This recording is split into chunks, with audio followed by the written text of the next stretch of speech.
Dan itu didawuhkan juga oleh Rasulullah SAW. Tuba liman amana bi walam yaroni. Yang hebat itu imannya orang yang enggak melihat saya. Makanya masyhur itu, malaikat ditanya Allah, siapa imannya yang paling kuat? Ya kita, karena melihat engkau langsung ya Allah. Para nabi. Terus tapi yang dari sekian pertanyaan itu jawab sama, yang paling ajaib adalah umat-umat Muhammad di akhir zaman, enggak menangi nabinya, juga enggak pernah lihat surga neraka, tapi iman sama saya. Dan mereka punya cara untuk imannya itu berkualitas sama dengan kamu para malaikat. Ya diantaranya dengan cara logika yang saya utarakan tadi. Am khuliqu min ghairi syai'in am humul khaliqun. Kalau alam raya ini wujud, maka penyebabnya harus sesuatu yang wujud. Masa sesuatu yang enggak wujud menyebabkan yang wujud. Kalau angka 10 ada, 1 juta ada, pasti dimulai angka 1. Makanya nisbatusnaini wal arba'ah ila ma la nihayatalaha, itu semuanya nisbatul far'i ilal asli. Semua angka berapapun jumlahnya itu binisbat ilal wahid adalah nisbatul far'i ilal asli. Itu cara-cara, makanya tadi kajian ilmu itu tidak ada habis-habis. Makanya perasaan saya itu kemungkinan orang Islam jadi ateis itu kecil, Pak Fatullah. Saya punya kitab, ini saya ulang lagi, kitab calon wali. Kenapa saya sering cerita wali? Kalau di kampus itu kan orang inginnya ya jadi dekan, jadi rektor atau jadi menteri lah kira-kira gitu. Kalau di pesantren orang itu cita-citanya satu, ingin jadi wali. Ya supaya majelis ini barokah, saya tidak perlu cerita dunia kampus. Kalau ceritakan corong jongu ya segoro lah. Bongso keinginan gitu kan tidak selera saya, juga ada dunia saya. Supaya sampai dapat ilmu ya saya cerita dunia. Itu kitab, saya punya kitab calon wali lah kira-kira, atau wali sudah wali top. Namanya kitab Tasbihul Fuad, karangannya Sayyid Abdul Haddad. Itu beliau cerita, di antara ceritanya itu unik. Kata beliau begini, saya itu tidak khawatir orang Islam jadi murtad, apalagi jadi ateis. Karena kalimat la ilaha illallah itu sahlatun qaribah, kalimat yang mudah sekali. Sehingga saya tidak khawatir orang Islam yang ketemu orang ateis, ketemu orang macam-macam, asal diajari kalimat ini secara benar. Terus beliau cerita, yang saya takut tuh mereka masalah perempuan dan harta. Kalau iman kayaknya enggak. Singkat cerita yaitu di kitab seperti itu. Singkat cerita saya ketemu banyak orang yang kuliah di McGill atau kuliah di Amerika, di Jerman, mungkin di Norwegia, di mana-mana, di Australia, dan ketemu teman-teman yang di Korea Selatan juga. Mereka itu orang kebanyakan yang nyuwun sewu enggak keluarga kiai, tapi mereka enggak ada yang enggak tetap iman. Ketika saya tanya, kenapa Anda tetap iman? Padahal ada beberapa negara yang lebih stabil, lebih makmur dibanding negara yang mengklaim sebagai negara Islam. Itu cara berpikir ya sederhana. Enggak lah Gus, kayaknya kok Tuhan kok ada tanggal lahirnya? Enggak lah, kayaknya yang namanya Tuhan tuh ya awal lah. Masa pencipta langit bumi dituhani orang yang lahirnya di bumi, kayak enggak lah kayaknya. Jadi ya berpikir sederhana. Padahal ya kurang ajarnya Masya Allah. Anak ini ya dugem ya macam-macam, tapi kalau ditanya disuruh yang lain enggak mau dia. Enggak lah, kayaknya yang benar tetap Islam. Karena kalimat ini, yaitu tadi eksistensi Tuhan, tadi eksistensi Allah itu, la ilaha illallah itu kalimatun sahlah, kalimatun qoribah, kalimah yang begitu mudah difahami. Kenapa mudah difahami? Misalnya kita ngaji, Tuhan itu siapa? Yang menciptakan langit dan bumi. Dengan misalnya perbandingan Tuhan itu siapa? Yang lahir di bumi tahun sekian. Enak mana cara kita menerima itu? Kan keren yang menciptakan langit dan bumi. Tuhan itu siapa? Yang ada sebelum langit dan bumi. Dengan misalnya Tuhan adalah yang lahir di bumi. Keren mana itu? Nah, bayangkan kalau kita punya Tuhan Fir'aun, sudah mati jadi tontonan kan, terus wah gak keren maksudnya punya Tuhan kok seperti itu. Nah ini yang katanya Syekh Abdul Haddad, kalimat ini sahlatun qaribah. Sehingga kalimat ini pula yang kita dilatih, la ilaha illallah kalimatu haqqin 'alaiha nahya wa 'alaiha namut wa 'alaiha nub'ats atau wa biha nub'atsu insyaallah taala minal aminin. Nah, saya sebetulnya tadi datang itu tidak ingin menjelaskan ini, tapi tadi kata Pak Fathul Wahid, ilmu itu kalau dikaji tambah hari tambah mudah, karena perangkat untuk menemukan bulan itu misalnya nggak rata itu gampang sekali. Pakai teori pemandangan ya bisa, pakai teori gambar juga bisa. Kalau teori pemandangan tadi, kalau kita bisa melihat mobil 2 meter masih kelihatan 2 meter, itu dengan jarak berapa masih orisinil seperti itu. Tambah jauh tambah ada kelihatan, tambah jauh tambah. Nah ternyata setelah 5 kilo misalnya tidak kelihatan, berarti untuk jumlah 2 meter hilang per 5 kilo. Nah berarti kalau bulan masih kelihatan segitu, berarti jarak kita dan bulan kira-kira sekian ribu kilo itu bisa dihitung, itu tanpa teknologi. Makanya sebetulnya teknologi itu nyumbang itu nggak sampai 30%. Yang paling banyak ya sains tadi, pengetahuan itu yang kayak tadi orang menemukan pesawat itu kontribusi terbesar tetap pengetahuan. Misalnya pesawat dari bahan ini kalau kecepatan sekian kena angin pecah enggak, tetap pengetahuan yang menopang itu. Teknologi kan paling mengantar supaya pesawat kecepatan sekian didorong mesin sekian dengan apa begitu. Nah, pesantren seperti kita, saya ini dididik Mbah Mun, dididik bapak saya, buyut-buyut saya, kiai. Itu sekali alim, yang alim betulan, itu ya alim betul. Ya karena memang yang repot nih yang agak-agak dukun itu ya ribet itu. Penting rambutnya gondrong, terus terkenal gak pernah mandi, terus nanti ada orang tertentu tertarik minta doa. Ini yang ribet ini, susah ini sertifikasinya susah ini karena. Tapi kalau kita ini di pesantren yang coro sertifikasinya jelas. Jadi berani jadi Gus harus bisa baca Mu'in gitu, berani jadi Kiai harus bisa baca Wahab. Aturan mainnya jelas kalau di ini. Yang repot tuh yang sebagian itu aturan mainnya ada. Tidak jelas, terus promosinya itu pernah datangi menteri loh, pernah datangi wah ya ribet kalau ukuran keren itu didatangi apa? Menteri atau pejabat. Saya teruskan ya, karena ilmu itu harus menyelamatkan kita sampai di depan Allah Subhanahu wa Ta'ala. Nah, ketika kita menyifati Allah itu az-zahir, zat yang begitu jelas. Itu kalau kita kan kok begitu jelas padahal nggak bisa dilihat, terus kita sendiri tidak pernah melihat. Tapi eksistensi Tuhan sebagai Tuhan, yaitu al-wajibil wujud, itu jelas sekali karena nggak mungkin sesuatu yang wujud diciptakan oleh yang tidak wujud. Kenapa harus awal? Masa pencipta datangnya terlambat? Terus juga harus baqo itu abadi atau al-akhir kalau dalam bahasa Quran. Masa zat yang superior kemudian kalah sama yang diciptakan? Berarti nanti ada kekuatan besar yang mengalahkan Tuhan. Ya kan ya aneh, kekuatan ini dalam kendalinya kemudian Allah kalah kan tidak mungkin. Makanya disebut al-akhir. Allah pasti tidak ada yang mengalahkan. Terus diantaranya lagi disebut qiyamuhu binafsihi. Kalau dalam bahasa Quran disebut al-qayyum, zat yang berdiri sendiri. Gak boleh Tuhan butuh yang lain. Kalau butuh yang lain berarti bergantung pada yang lain. Dan nggak usah jadi Tuhan lah kalau masih butuh yang lain. Sehingga karena kekuatan ini, saya ulang lagi, karena kekuatan ini, ketika anak-anak mahasiswa kuliah di Jerman atau di Swiss, di negara-negara yang lebih bahagia ketimbang negara yang mayoritas muslim, itu mungkin mereka tertarik sama sistem negara itu karena ada jaminan sosial ini. Tapi nggak pernah tertarik sama Tuhannya negara itu, karena dihitung-hitung tadi Tuhannya mesti keren kita gitu. Jadi, ini cerita ke saya Abdul Haddad. Kata saya Abdul Haddad, kamu tidak usah khawatir lah umat Islam murtad atau jadi ateis gitu. Karena penjelasan tauhid Islam itu begitu jelas. Jadi by design manusia itu pasti nerima tauhid kira-kira gitu. Jadi ini pentingnya az-zahir. Jadi Allah itu begitu apa? Jelas. Tapi Allah juga mensifati dirinya al-batin. Nah, al-batin itu gak mudah dikenali. Kenapa? Karena tubuh kita desainnya ini profan, tubuh kita tidak sempurna, rentan. Nah, tentu sesuatu yang nggak sempurna ini tidak bisa melihat zat yang super apa? Sempurna. Kita bisa rusak sementara Allah tidak. Nah karena alasannya tubuh kita ini didesain untuk rusak, maka di surga itu keyakinan para ulama orang bisa melihat Allah karena desain tubuhnya sudah dirubah dari desain profan menjadi keabadian. Sehingga di sini terus ada kelayakan melihat. Itu pun tetap min ghairi kaifin walan hisorin, tetap ya bisa melihat tapi corong Jawa itu kecelok melihat tapi tidak sampai faham. Karena bagaimanapun Allah itu la tudrikul absar wa huwa yudrikul absar. Bagaimanapun Allah itu laisa kamitslihi syai'un, tidak ada padanannya.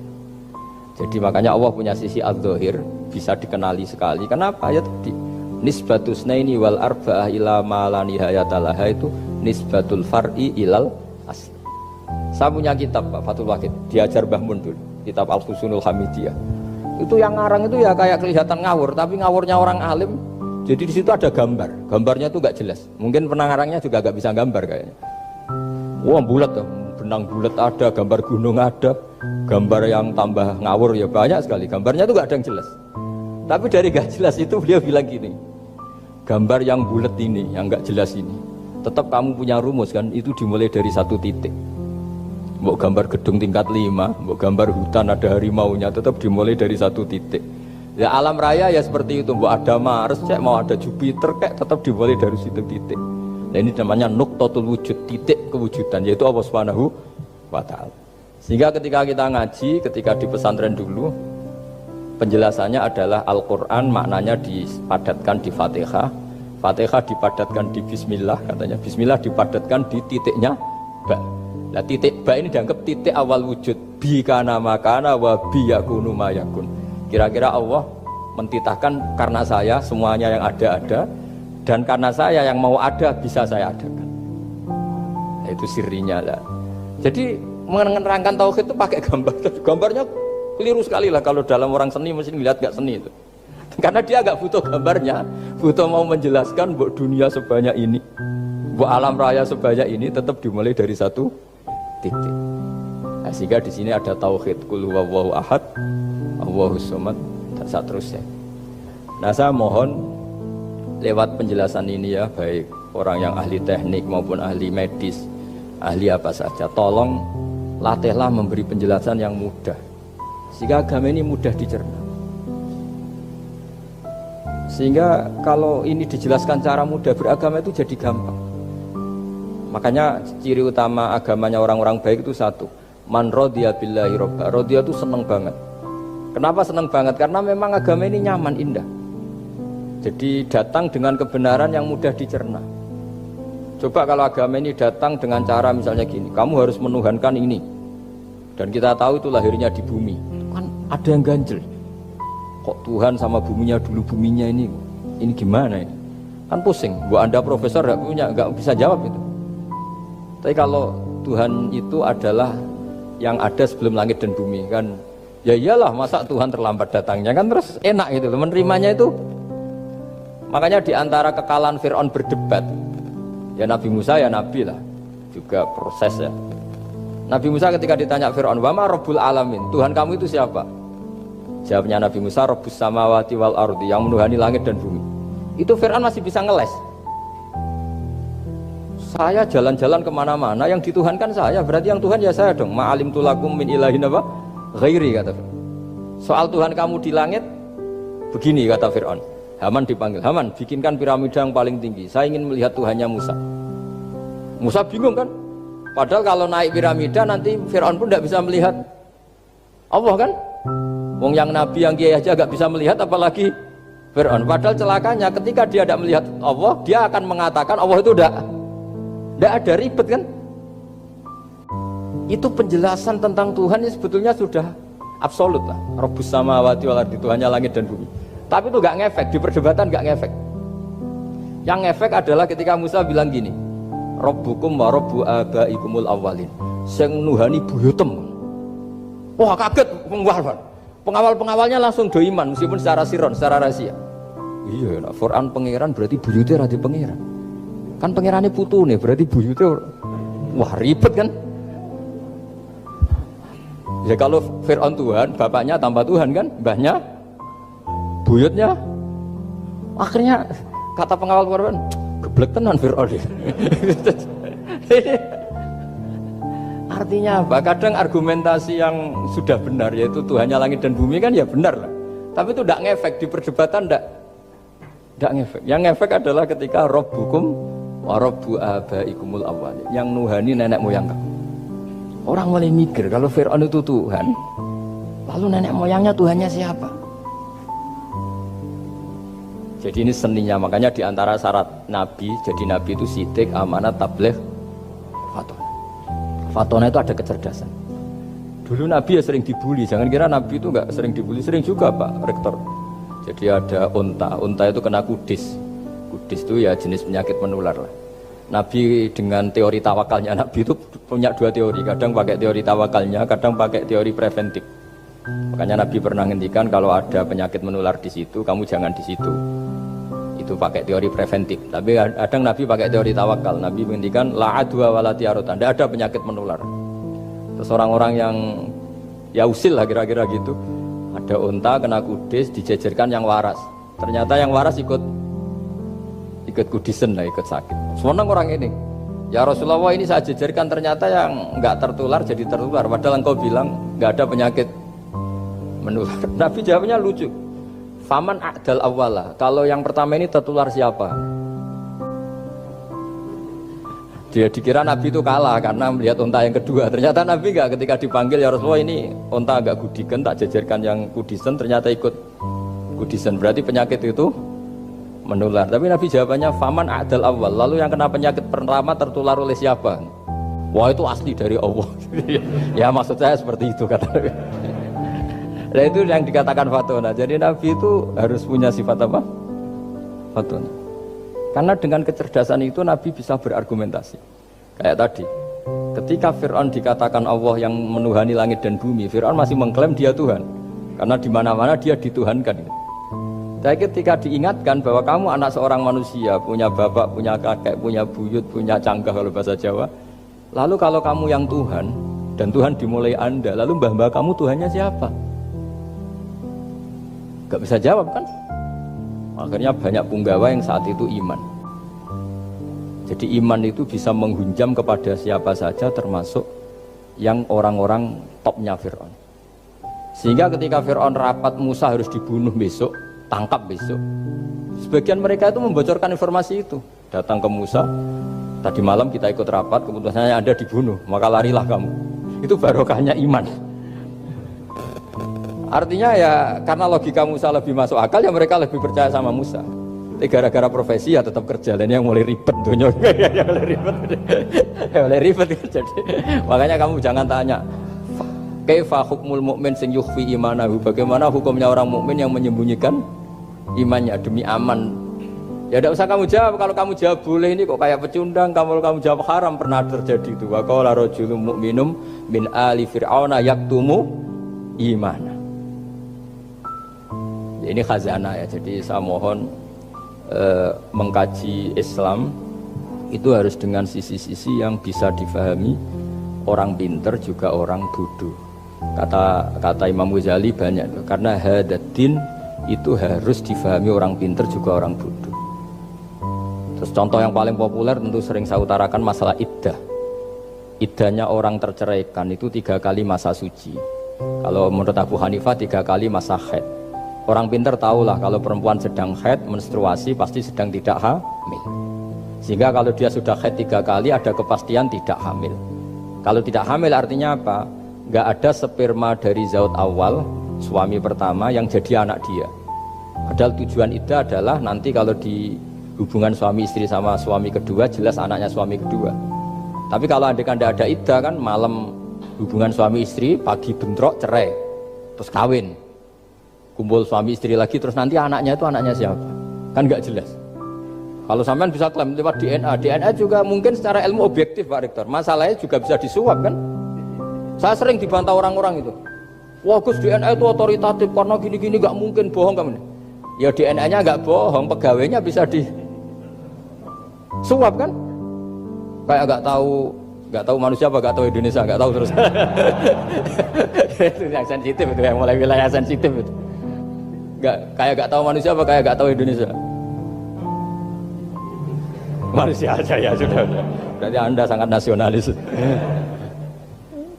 Jadi ribet kan? Maka dianjurkan ada iddah. Dengan iddah selesai berarti benar-benar perempuan ini baru atur rahmi, rahimnya steril dari unsur mani zaut awal. Dan kalau 3 kali masa suci itu artinya apa? Kira-kira 3 bulan. Kira-kira ya, wal mutallaqatu yatarabbasna bi anfusina salah satu apa? Quru. Pertanyaannya kalau 3 bulan, andai kan tidak pakai teori ilmiah, menstruasi itu sudah teori ilmiah. Ada yang tanya ke saya, Gus kenapa harus sampai 3 kali padahal menstruasi pertama pasti sudah ada hamil? Saya jawab, menstruasi pertama itu namanya keluar darah.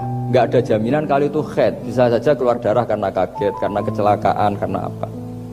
Sehingga kalau misalnya perempuan diceraikan, Gus saya sudah haid, yang jamin kalau itu haid siapa? Maksudnya keluar darah dengan makna tidak hamil. Bisa saja keluar darah kali ini faktor kaget ya, atau faktor kecelakaan. Tapi kalau sampai 3 bulan karena per bulan haid sekali, itu meskipun haidnya keliru. Haid keliru itu misalnya sebetulnya itu enggak darah haid tapi darah penyakit istighathah. Kan tetap kelihatan, masa 3 bulan gak bleding cara Jawa? Kan mesti bentuknya tubuh sudah berubah. Artinya kata ulama-ulama, agama ini gak bisa hanya mengacu ilmu. Kalau mengacu ilmu haid sekali sudah cukup. Tapi kenapa harus 3 kali? Karena 3 kali orang awam tahu semua kalau itu sedang hamil atau tidak hamil. 3 bulan dari dicerai kan kelihatan kalau hamil ya bentuk tubuhnya sudah rubah, kalau enggak. Intinya agama ini harus agama yang mudah difahami orang pinter, juga difahami orang yang tidak pinter. Kayak tadi bulan tadi, saya juga gak ngira kalau orang goblok jadi pinter itu. Jadi ini cerita ya. Jadi supaya kita meskipun di lembaga kampus, di lembaga modern, jangan lupa tradisi-tradisi kebodohan ya diabadikan lah kira-kira itu. Karena bodoh kadang ya penting. Makanya kalau cerita di dunia wali itu kaca, Anda boleh gak nerima cerita ini, tapi Anda harus percaya kalau kekuasaan Allah itu tidak terbatas. Kenapa orang Madura begitu mencintai kiai? Sebetulnya niatnya ya agak baik, tapi ya gak baik tapi baik. Ada santri itu Madura, dia saking percaya sama kiai itu ya khidmah, bikin teh, masakan kiai, mijitin kiai, pokoknya waktunya diberikan semua untuk kiai. Dan dia nggak pernah ikut ujian. Apalagi ujian kelulusan disertasi dokter nggak pernah dia. Kalau sekolah nggak pernah ikut ujian. Sudah ya saya ridho jadi orang bodoh, sementing ikut jenengan. Suatu saat orang ini mati, kiainya tuh pusing, waduh mati. Nah, ini di dalam alam mimpi itu, kamu boleh nggak percaya, nggak wajib percaya memang. Ini kan ada akidah, jadi tidak wajib percaya. Ditanya sama malaikat, Marabbuka, Tuhan kamu siapa? Jawabannya lucu, malaikat kamu itu gimana? Di mana-mana tanya sama orang pinter, orang bodoh kok kamu tanya? Pusing kan malaikatnya.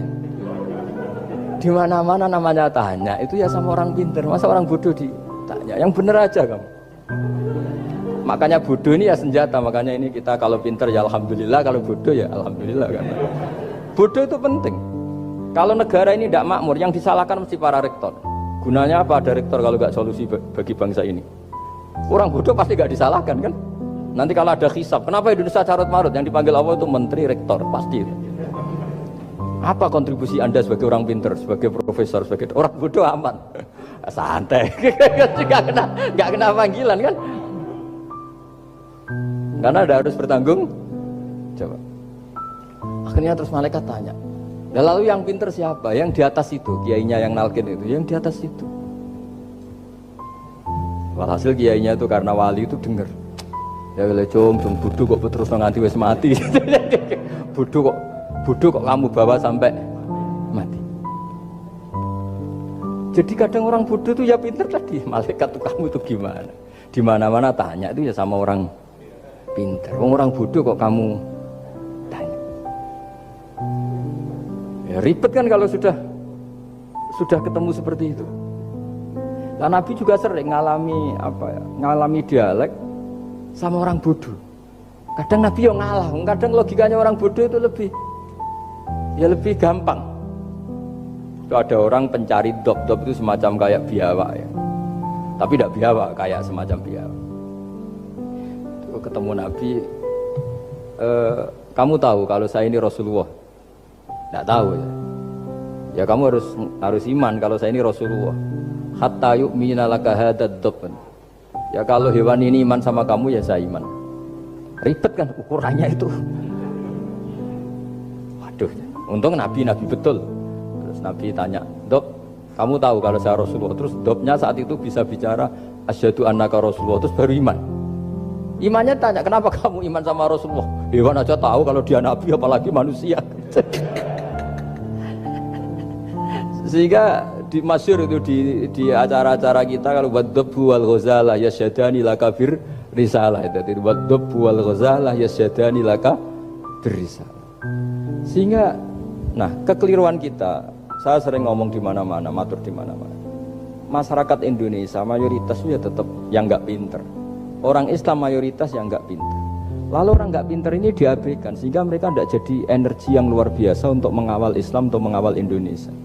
Itu keliru menurut saya. Menurut saya orang-orang yang nggak pinter pun tuh punya nurani. Zaman kita dijajah Belanda, itu tidak semua orang rektor, tidak semua orang profesor, tidak semua orang kiai, tidak semua orang alim. Mereka orang-orang yang nggak terpelajar, tapi tetap tahu caranya melawan apa? Belanda, melawan penjajah. Karena tadi manusia ini diciptakan itu sudah punya pengetahuan. Seperti mukadimah dibaca Pak Rektor, Iqra wa rabbukal akram alladzi 'allama bil qalam 'allamal insana ma lam ya'lam. Jadi bawaan manusia itu akan tahu untuk sesuatu yang perlu diketahui meskipun dia orang bodoh. Saya ulang lagi, meskipun mereka orang apa? Orang bodoh. Nah, di sini nih Islam datang yastawi fistifadatiha fistifadati syariah ar-rijalu wasibyan, bahwa ukuran kebenaran itu adalah siapapun mudah tahu. Bahwa angka 2, angka 3, angka 5 itu adalah far'ul wahid, cabang dari angka 1. Fal aslu huwal wahid, yang asli adalah angka 1. Dan 1 ini harus 1. 0, itu ditemukan untuk setelah ada angka 1. Jangan keliru kamu. Tanpa ada angka 1 tidak ada 0, 0, ada gunanya kalau ada 01. Misalnya ada orang bilang, tapi kan ada 0,5, tetap saja harus ada angka 1. Nggak bisa. Kamu bayangkan 0,5 kan karena ada 1. Artinya apa? Kamu bilang separuh dari 1. Tapi itu pun karena sudah ditemukan aljabar. Makanya kalau dalam matematika Arab, mungkin di sini banyak orang eksak. Kalau matematika Arab itu mudah sekali, Pak. Orang Arab itu nggak mau bilang 2,5. Misalnya zakatnya tijarah itu 2,5. Itu kan kalau kita zaman SD kan garap porogabit. Itu orang Arab gak mau. Saya pernah cepet-cepetan garap matematika, yang ahli matematika sama saya, itu cepet saya. Karena saya pakai matematika bodoh. Justru itu gampang. Kalau orang Arab cara berpikir gini, kalau bilang 2,5 itu rubu'ul usur. Apa? Rubu'ul usur. Dari rubu'ul usur gini, 1/4 dari 1/10. Jadi misalnya 100 1/10-nya berapa? 10. Setelah 10 1/4-nya berapa? 2,5. Jadi bertahap rubu'ul usur. Sehingga misalnya gitu 1 juta kan angkanya nolnya kan 6. Kalau kamu porogabit 2,5 kan kuweselen nggih porogabit. Kalau orang Arab gampang, 1 juta 1/10-nya berapa? 100. 1/4-nya 25. Berarti 2,5-nya 1 juta 25.000. Orang Arab bilangnya rubu'ul usur. 1/4 dari 1/10. Jadi di 1/10-kan dulu baru di 1/4. Jadi lebih cepat. Sampai pakarnya tanya, Gus kok bisa gini? Wah, aku anak kiai ngawur. Saya ini, makanya banyak orang pesantren itu pintar matematika. Sebetulnya matematika yang model, ya sebetulnya kayak agak model bodoh itu. Tapi itu gampang, orang awam gampang. Kalau kita kan enggak, misalnya zakatnya zuruk, zakatnya tanaman itu 1/10 atau 1/20. Kalau orang Arab enggak mau 1/10 atau 1/20. Berarti kalau 100 ton atau 100 pintal berarti berapa? 10 atau 5 kan? 1/10-nya 100 berapa? 10. Kalau 1/20-nya 5. Kalau hitung-hitungan di fiqh zakat orang modern kan 1/10 atau 1/20. Kalau orang Arab nggak mau bilang gitu. Zakatnya zuru itu al-usur 1/10. Berarti per 100 ton misalnya 10. Atau nisful usur, separuh dari 1/10. Jadi nggak mau bilang 1/20. Usur atau nisful usur. Gampang mana coba? Ya kan, usurnya kan 10. Kalau nisful usur 5 atau 1/20. Daripada gawe porogapit, wah seruat. Jadi kita ini yang kelihatan goblok matematikanya ya pinter juga gitu. Meskipun juga tetap goblok karena ada nekuni gitu. Sehingga di pondok itu ya dulu diajarkan faraid, falak itu ya gampang sekali karena memang hitungan Arab gitu. Kalau bilang 2/3 itu sulusani apa? Jadi 6. 2/3-nya 6 berapa? 6 sulusnya berapa? Sepertiganya 2. Nah, sepertiga itu 1/3 2 kali. Berarti berapa? 4. Ya, 6 itu 2/3-nya kan? Pokoknya bahasa Arabnya sulusan. Kalau orang terjemahnya berapa kalau orang? 2 kali 1/3, Pak. 2/3. Sulusan itu 2/3. Nah, itu kalau orang Arab bilang enggak 2/3, sulusani. 1/3 2 kali. Jadi 6 di 1/3 dulu 2. Nah 2 itu 2 kali. Berarti berapa? 4. Jadi itu. Nah Quran itu